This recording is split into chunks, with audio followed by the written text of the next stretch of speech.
Bismillahirrahmanirrahim. Assalamu alaikum, dear students. I welcome you to the next session of the C Refresher series. Dear students, I will try that today I should close the topic which we started 2 sessions before about pointers. Well, we have discussed a lot about one flavor of pointer, and that is known as data pointer.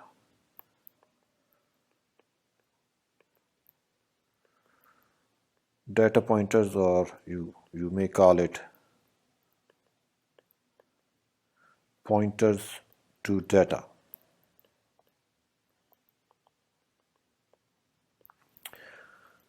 The vanilla flavor of pointers are data pointers, which contains the address of another place in memory, and that memory location may contain a variable or an array of variable, and may contain a structure or an array of structures.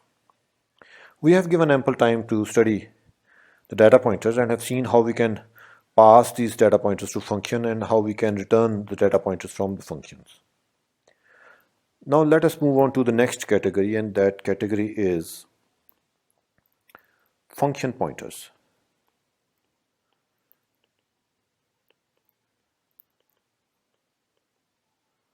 Or you may call it pointers to function.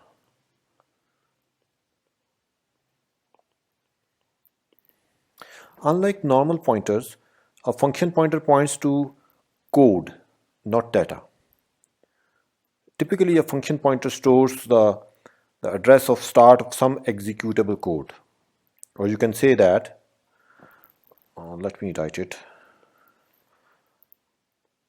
a pointer that stores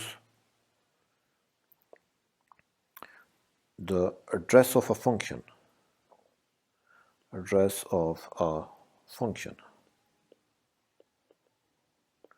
is called a pointer to function. Let's first see how we can declare function pointers.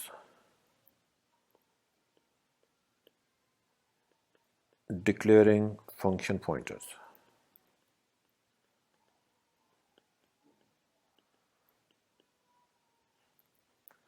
Okay.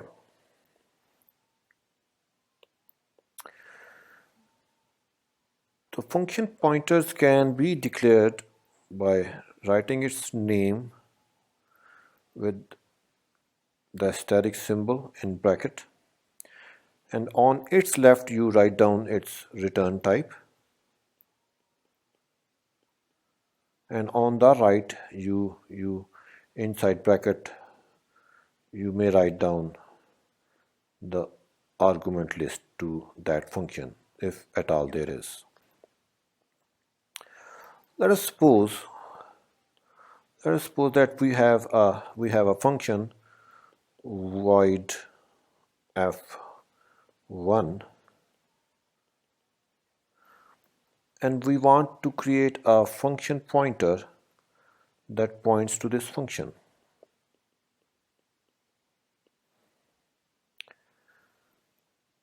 Let me declare this with this color. Okay, I can write down as void static fptr, and inside the bracket again nothing. So this is a function, f1 is a function which is passed nothing, so we have passed nothing over here. f1 is a function which returns nothing, so we have shown the return type void. So I can say that fptr is a function pointer that can point to a function, that can point to any function which is passed nothing and it returns nothing. Let's suppose that I have a function that is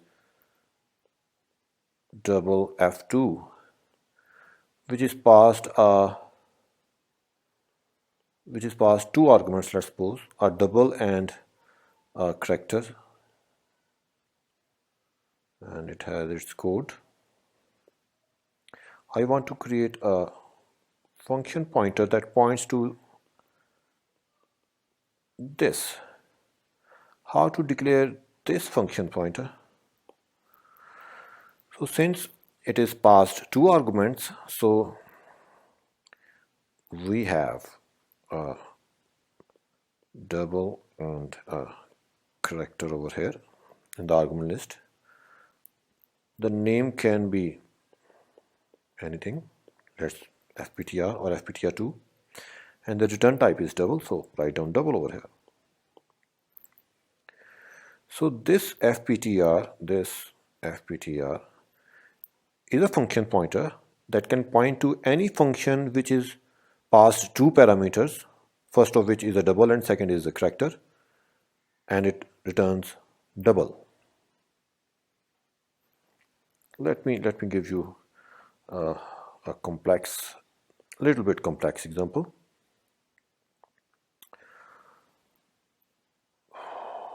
The way we can have array of pointers we have seen in previous sessions, we can also have array of function pointers.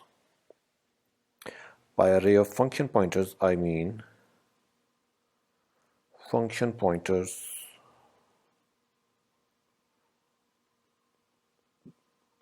zero, 1, 2, 3, and so on. And this can point to a function, this can also point to a function, this can also point to a function, this can also point to a function. And let's suppose this can point to a function whose return type is double pointer, name is f1, and it is passed two integer arguments. This is also having the same signature but different name. This is also.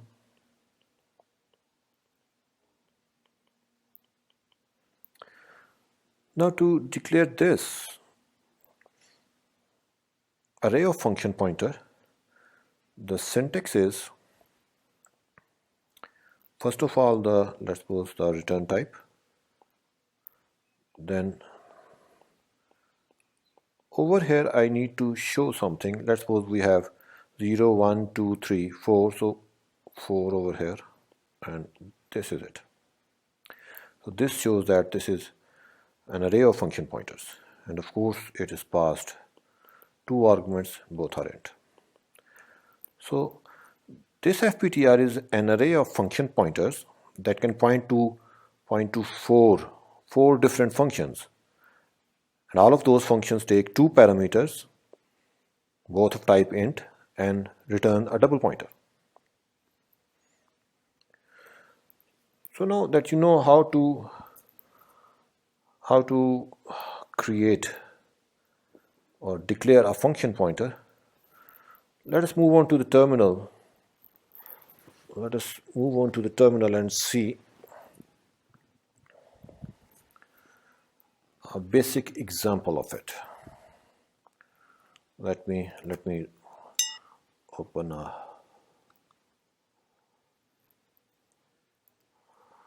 piece of code, a very simple piece of code, which says that there is a function which is passed an integer argument, and it prints that integer argument, that is it, and inside the main we call this function. So this is a very basic code. Let me run it for you.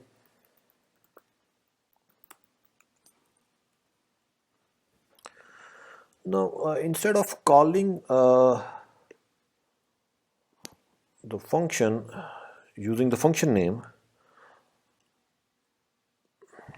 I want to call the same function using a function pointer, and for that I need to declare a function pointer first. So let me comment this line, and let me create a function pointer, and let me give it a name fptr, suppose, and I know this function pointer's return type is void, and I know that it is passed only one value, that is int. So this is the declaration. Let me assign it null, a better programming practice. After declaration, the next step is to assign it the address of the function. Okay, so I need to write fptr is equal to the address of this function. I can remove this ampersand operator from here, as like array name, a function name is also a pointer. So after I have assigned this function pointer the address of a function, the last step is to invoke the function using this function pointer. You can call it simply like this, suppose passing 54, but it will work like this, but just to make sure that anyone reading your code should know that this is a function pointer, so it will be better if you call it like this. So now this function pointer will be called with the value of 54, and I think it should work. Let me compile and execute this code.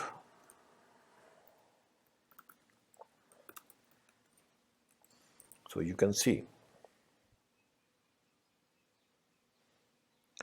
So this was an example in which we are creating a function pointer to a function which is passed one integer and it returns nothing. Let me show you another example. And over here I want to create a function pointer to this function, sum, which is passed to integer variables and it returns their sum. This is how I have created that function pointer. fptr is a function pointer which points to a function which is passed two integer arguments and it returns int. Here I have declared it. Here I have initialized it with the address of the function sum, and over here I have called it with the value of x and y. So this is a very simple piece of code which is calling this sum function using the name of the function and then using a function pointer. Let's compile this and run it. Okay, so after we are done with this, next is the important part, and for that let me move on to the board, and let me move on to the next board. And here I want to tell you about the way we can pass data pointers to function. We can pass function pointers to functions as well, which is the main power of function pointers. Let me write passing function pointers as parameter to a function. Let me say again, the way we can pass data pointers to function, we can also pass function pointers to functions. Let us suppose that I have a function which is compute, and it is passed two values, let's suppose 5 and 4, and it returns their sum. What if I want to write a function which is compute, which is passed the name of a function, let's suppose add, and two values, and it returns after adding these two variables. And if I pass this compute function the first argument as another function's name sub, it will subtract these two values. And if I pass mul, it multiplies these two values.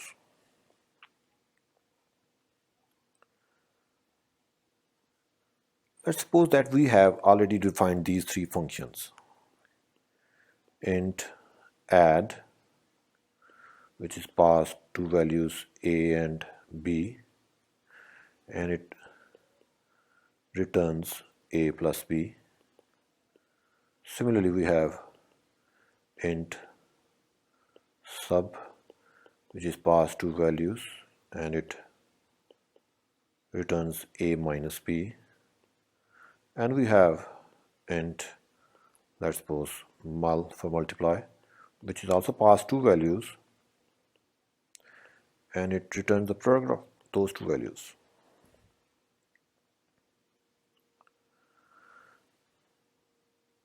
Now, how can I declare the compute function? I can call the compute function like this. How can I declare it? Well, the return type of the compute function is int. Fine. And the compute function is passed a function pointer and two integer arguments.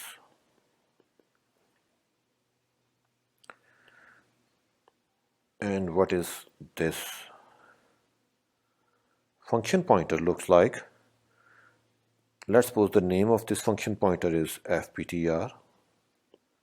The return type is int and it is passed two arguments.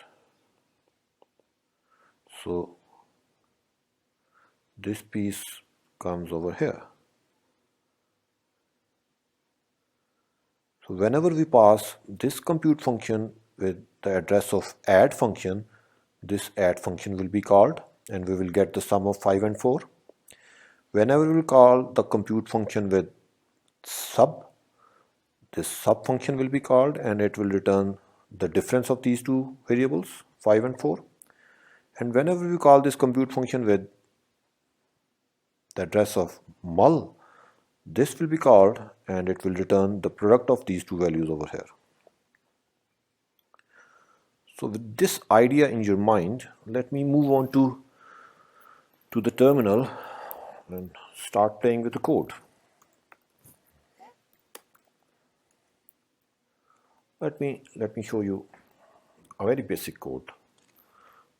There is no function pointers involved in this code.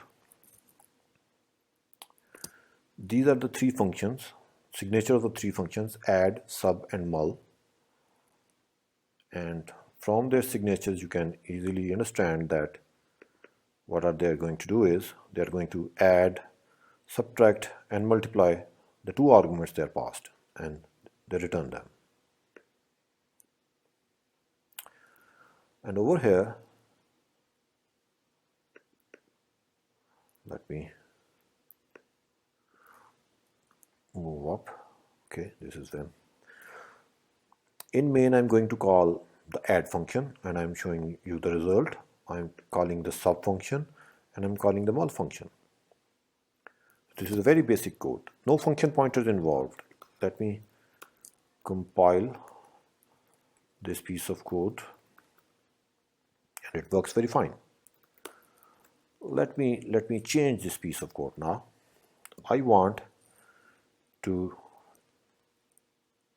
instead of doing this, let me delete these lines to make it look simple. I want to use a function pointer and I want to use the function pointer for the compute function. Let me say that I call the function compute and I pass it the name of the function add and the values a and b. Let me copy and paste. So once I call this compute function with the name of add, it adds them and when I call it with the name of sub, it subtracts them and show the subtracted values. Let me copy and paste again, and when I call this compute function with the name of mul, it should show the appropriate values.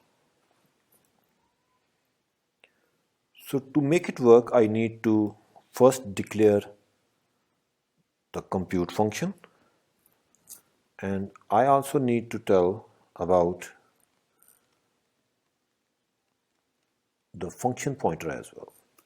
So let me write down the signature of compute. The return value of compute is int. The name of compute is compute. Its first argument should be a pointer. The second argument is an int, and the third argument is also an int. This is a signature. And let me write down the Greek syntax over here as well. The function pointer name is fptr.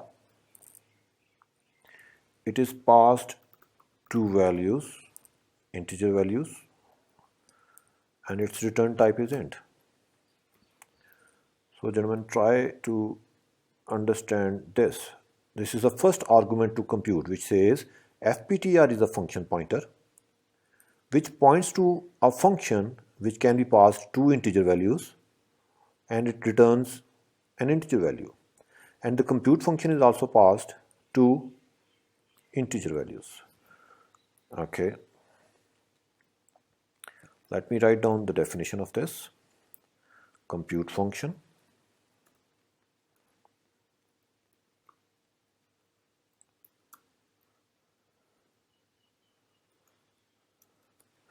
So this compute function will do what? It will return what will be returned by this function pointer by passing it these two values a and b. To make it simple, let me do like this: int result is equal to this,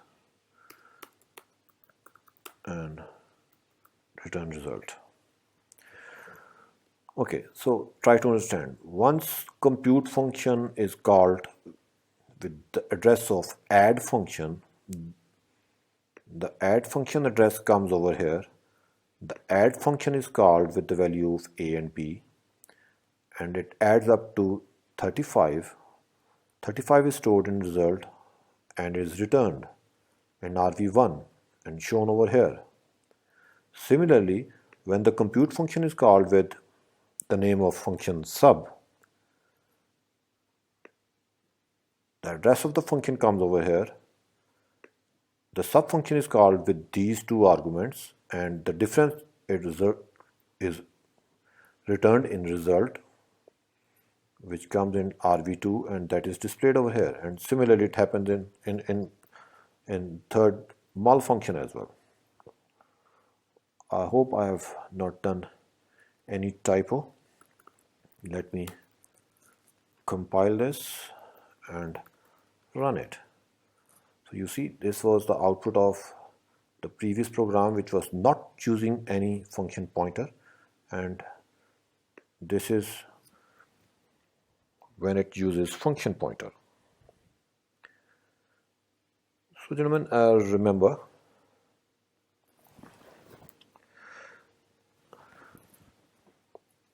the function pointers has the main power. They can be passed to functions, and these functions add, sub, and mul. They are also known as callback functions because these are the functions that are called through a function pointer. Over here, the compute function receives the address of the function, maybe add, subtract, or mul, and calls it. So these functions are called the callback functions. So this callback functions calling is one of the biggest power of function pointers, and we achieve this by passing a function pointer as parameter to the function. Well, the way we can pass function pointers to a function as argument, similarly we can return a function pointer from a function as well. I'm leaving that as an exercise to you, and I move on to the next concept, and that is array of function pointers. Let me move on to a new board.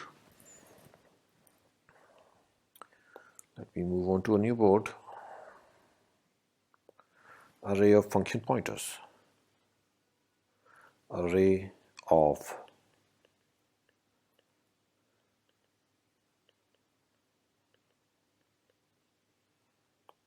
function pointers.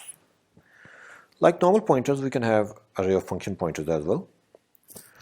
Array of function pointers can be used to select the function to evaluate on the basis of some criteria.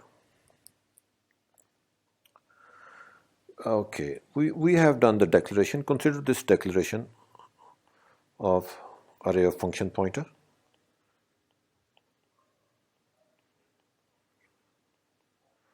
Let me name it fptr underscore arr sub 3 and comma int.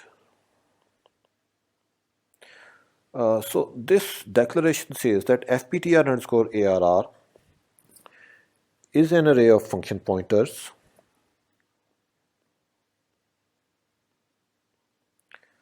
fptr underscore arr is an array of function pointers that can point to three different functions.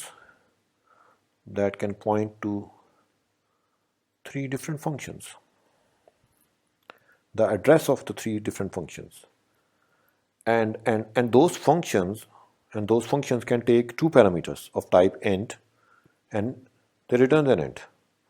Let's suppose that if I write those functions, I can say that it can point to a function named f1, which is passed an int and an int. It can point to a function whose name is f2, which is passed again two parameters, int and an int. And again another function f3, which is passed an int and an int and returns an int as well. Now let me assign values. fptr underscore arr sub 0 is equal to, let's suppose, the function f1, and fptr underscore arr sub 1 is equal to ampersand f2, let's suppose, and fptr underscore arr sub 2 is equal to ampersand f3. These four lines of code can be written in one line like asterisk fptr underscore arr sub 3 int comma int is equal to f1, f2, f3. So this line of code is equivalent to above four lines of code. Well, the intent of this is to allow a character index to select the corresponding function to execute. If we have a 0 passed over here, this function will be called f1. If 1 is passed, then f2 will be called, and if 2 is passed, then f3 will be called. How we can call a function? We can call a function using function pointer fptr underscore arr, let's suppose sub 0. In bracket let's suppose pass two arguments 10 and 5. In this case, this f1 function will be called and the value will be returned in rv. If I write 1 over here, f2 will be called, and if I write 2 over here, f3 will be called. So you see the power of array of function pointers. So we have created an array of function pointers. The function pointer at index 0 points to this function, at 1 points to this function, and at 2 points to this function. And once we call the function pointer, this subscript value decides which function is called. Okay, so let me move again onto the terminal and see if I have a piece of code showing you this. Okay, yes, I do have. Okay, so let me try explaining it to you.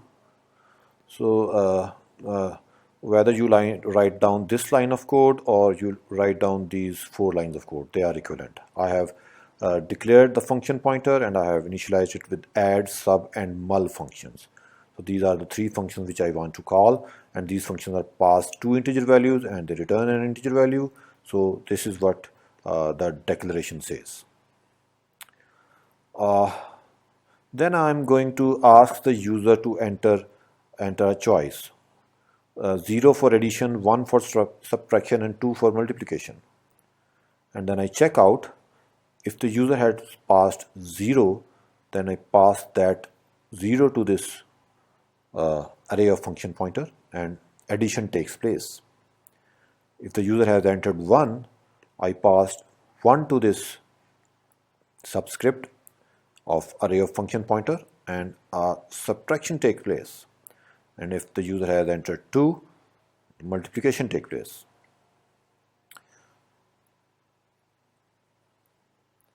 And over here you can see the appropriate function is called. This is the same piece of code which we have seen in the previous example. Let me compile and execute this piece of code. It is asking me for the option. I press 0, 0 is passed, addition takes place. I give 1, 1 is passed, subtraction takes place. I pass 2, 2 is passed, multiplication takes place, and I give 3. It gives me the wrong option. Okay, so before I close the discussion of function pointers, let me give you an example of a C built-in function Qsort, quicksort. This is a C built-in function quicksort. This is an example of a function which is passed a function pointer. You can see this complex syntax written over here. So this Qsort is passed first argument, second argument, third argument, and the fourth argument, which is highlighted. And this fourth argument is a function pointer. And this function pointer can be read now by us as COMPAR is a function pointer which can point to a function which can be passed two void pointers which points to constant data, and the function returns an integer value. Let me move on to the board and try writing it on the board for better understanding.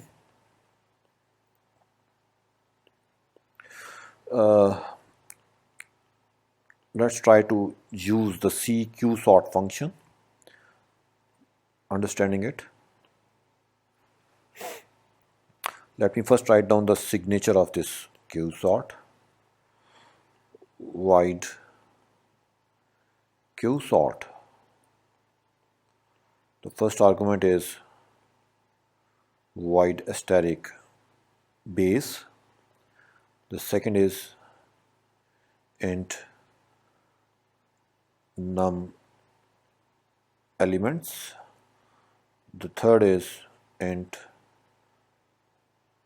size of elements, or let me say size of an element. And the third argument, let me write it in yellow color, int asterisk function const void pointer comma const void pointer. Okay, so Qsort is basically used to sort an array of elements. The first argument, which is base, it is a pointer of type void, which points to the base address of the array, or you can say that the name of the array. This base can point to an array. This can be an integer array, this can be an array of floats, this can be an array of character pointers and so on, because we have a void pointer over here.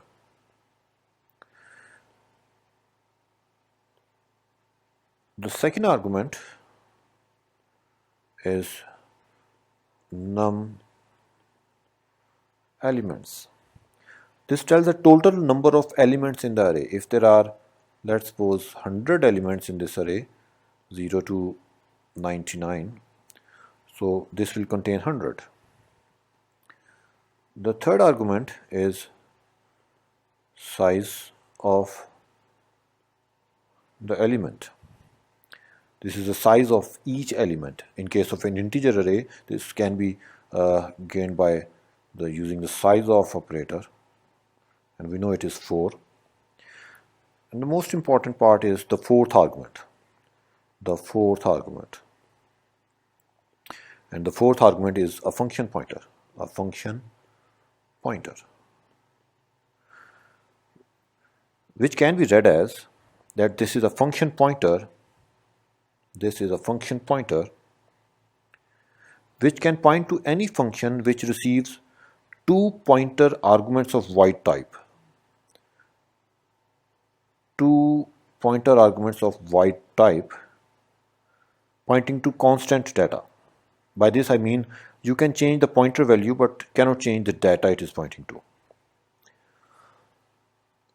Well, Qsort expect that this function should either return 0, or it should return something positive, or it should return something negative. This is the requirement of Qsort function, that this function which you are going to write yourself should have this behavior. It should return 0 if the element which are passed using these void pointers are equal. Let's suppose if arg1 is equal to arg2, in that case it should return 0. It should return a positive value if arg1 is greater than arg2. Remember, these two arguments are the two arguments that are passed to this function, which is known as normally the comparison function. Comparison function. And this comparison function should return something negative if the first argument is less than the second argument. If you have understood this, let me move on to the terminal now and show you the power of this Qsort function. Let me cd to Qsort and let me vim. Okay, so we have an array containing 5 elements which are unsorted, and we are passing this array to Qsort as the first argument. Second argument is the number of elements, that is 5. The third argument is the size of each element, that is of course 4, can be achieved by size of int. And the last is the function pointer, and this is a function pointer to this function. Remember, this is the requirement of Qsort, that this function pointer should point to a function something like this, which is passed two void pointer arguments and it returns an integer. And the second requirement of Qsort is that it should return either 0 or something positive or something negative. Over here, if you can see that what I'm doing, I'm just doing x minus y. I'm casting back this x, which is a void pointer, to an integer pointer, and this asterisk is basically the dereference operator. So we get the value of x over here and the value of y over here, and it returns the difference. So if it returns 0, that means the two values which are passed to my sort are equal, so need not to swap them. And if this value is smaller than this value, so that means a negative value will be returned, and if this value is greater than this value, then a positive value will be returned, and the Qsort and the Qsort function will swap those two values appropriately.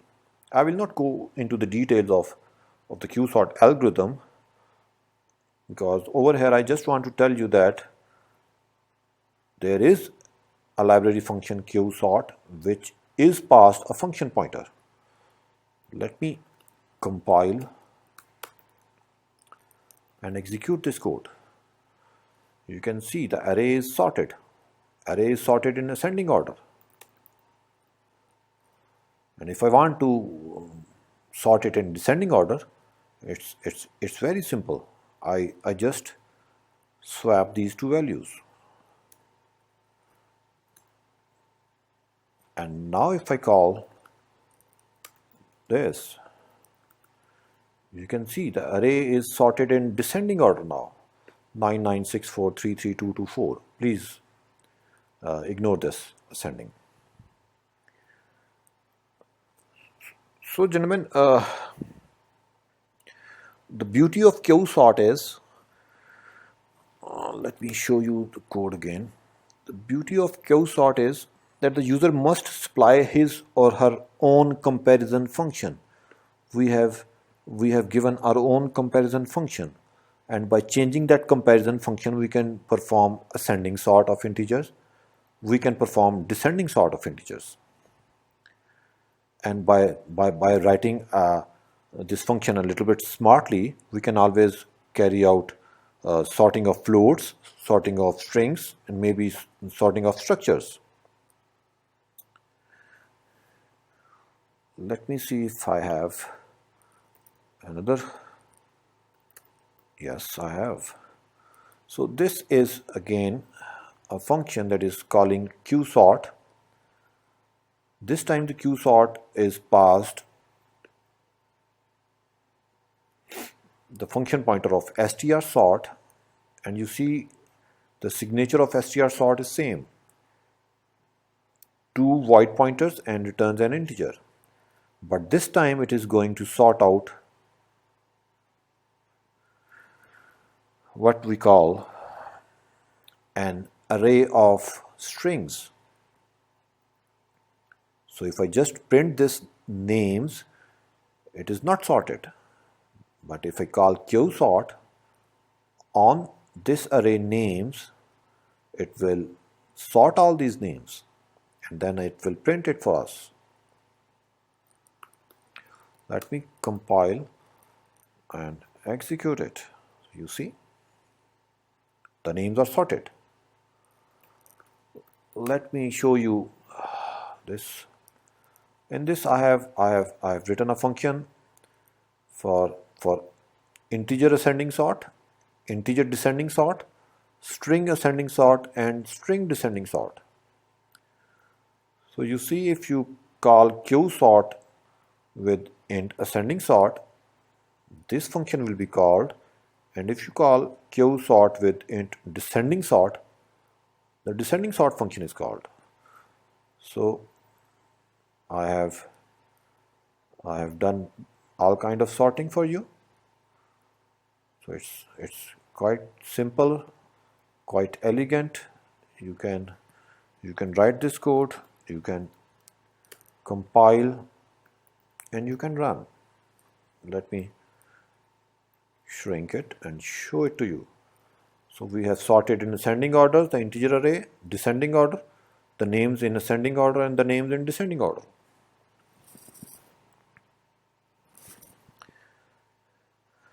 Okay, so let me sum up.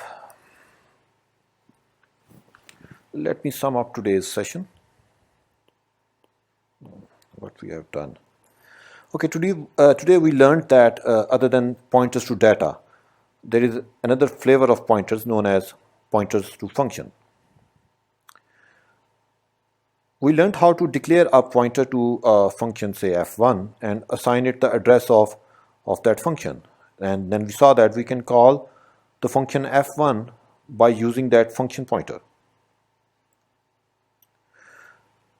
Then we saw the main usage of function pointers, and that is passing function pointer as argument to a function.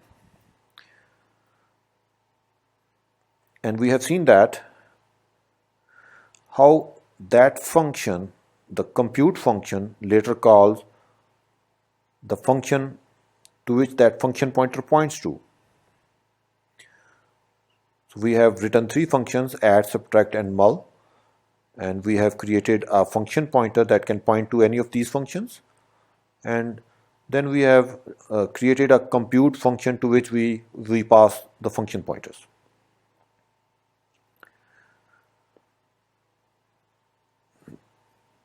We also use the concept of array of function pointers. This is quite similar to function pointer passed to function, but over here the subscript operator actually plays the role. Based on the array index, the appropriate function is called. And lastly, we have seen how the C library function Qsort make use of the function pointer, and using it we can sort arrays of any type of object, built-in or user-defined, in ascending or maybe descending order. I think that is enough for pointers.